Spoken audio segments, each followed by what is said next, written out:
আগে আমি জোর করতাম, কেউ যেতে চাইলে আমি তাকে আটকানোর চেষ্টা করতাম। কেউ থাকতে না চাইলে আমি তাকে জোর করে আটকে রাখতাম। কিন্তু আমি এখন আর জোর করি না। কেউ যেতে চাইলে আমি তাকে অনায়াসেই যেতে দিই।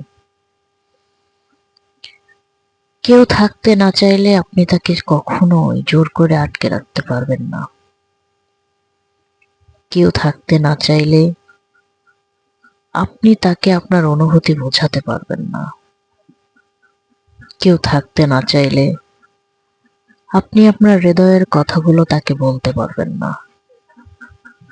তাই আজ আমি আর কাউকে জোর করি না, কারণ জোর করে আর যাই হোক না কেন কাউকে আটকে রাখা যায় না।